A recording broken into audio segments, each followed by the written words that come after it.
warahmatullahi wabarakatuh. Apa kabar anak ibu semuanya? Semoga dalam keadaan sehat walafiat dan dalam lindungan Allah Subhanahu wa taala. Bertemu lagi dalam pembelajaran Al-Qur'an Hadis. Materi pembelajaran Al-Qur'an Hadis kelas 4 tentang surah Al-Insyirah. Sebelum kita memulai pembelajaran, mari kita membaca basmalah bersama-sama. Bismillahirrahmanirrahim.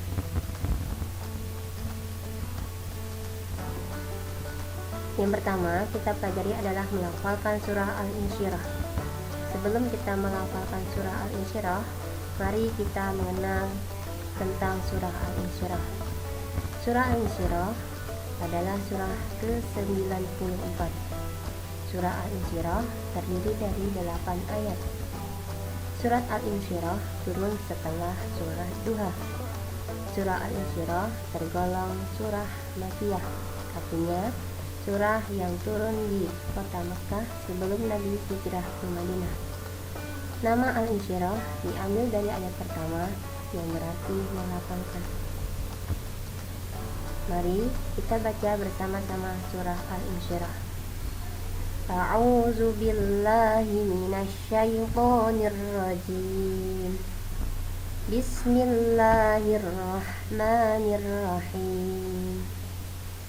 Alam nashrah laka sadrak wa wada'na anka wizrak allazi anqadha zahrak wa rafa'na laka zikrak fa inna ma'al usri yusra inna ma'al usri yusra fa iza faraghta fansab wa ila rabbika farghab.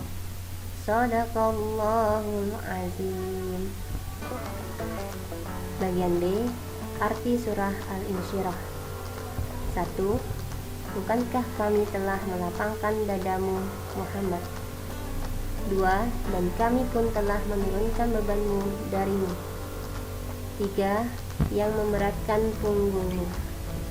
4. Dan kami tinggikan sebutan namamu bagimu. 5. Maka sesungguhnya beserta kesulitan ada kemudahan. 6. Sesungguhnya beserta kesulitan ada kemudahan. 7. Maka apabila engkau telah selesai dari suatu urusan, tetaplah bekerja keras untuk urusan yang lain. 8. Dan hanya kepada Tuhanmu lah engkau berharap. Bagian C, kandungan surah Al-Insyirah.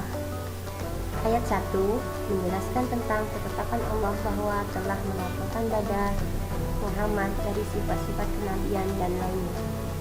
Ayat 2, Allah telah melenyapkan segala dosa dari diri Nabi Muhammad SAW. Dengan demikian Allah telah menjaga kesucian Nabi Muhammad SAW. Ayat 3, Allah telah meringankan beban yang ada di punggung Rasulullah, yaitu kesusahan dan kesulitan yang diderita.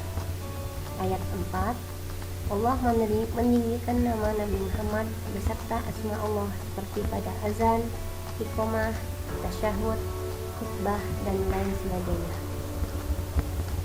Ayat ke-5 dan ke-6, Allah menjelaskan bahwa setelah kesulitan atau kesusahan itu diikuti oleh kemudahan pada akhirnya. Ayat 7 berisi anjuran dari Allah Subhanahu wa taala bahwa setelah selesai salat supaya berdoa dengan sungguh-sungguh dan harus mengharap ridha dari Allah Subhanahu wa taala saja. Ayat ke-8 Allah mengerjakan kepada hamba-Nya dalam berdoa agar merendahkan diri dan suara yang lembut, dan apapun permohonan kita kembalikan kepada Allah Subhanahu wa taala. Penerapan surah Al-Insyirah dalam kehidupan sehari-hari. 1. Harus banyak bersyukur atas apa yang sudah Allah berikan. 2. Tidak mudah mengeluh, tetap sabar, ikhlas, ikhtiar, dan tawakal ketika mendapat musibah. 3. Karena sesungguhnya Allah telah menjelaskan bahwa setelah kesulitan pasti ada kemudahan. 4. Setiap persoalan atau masalah harus tetap dicari solusinya dan tetap berusaha atau tidak berputus asa. 5. Setiap usaha dan dari ikhtiar harus dilengkapi dengan doa kepada Allah Subhanahu wa taala. 6. Selalu berhusnuzan atau berprasangka baik kepada Allah Subhanahu wa taala. 7. Setelah berikhtiar dengan sungguh-sungguh, hendaklah tetap menggantungkan hasil akhirnya hanya kepada Allah Subhanahu wa taala. Demikianlah materi pembelajaran Al-Quran Handayis, materi surah Al-Insyirah.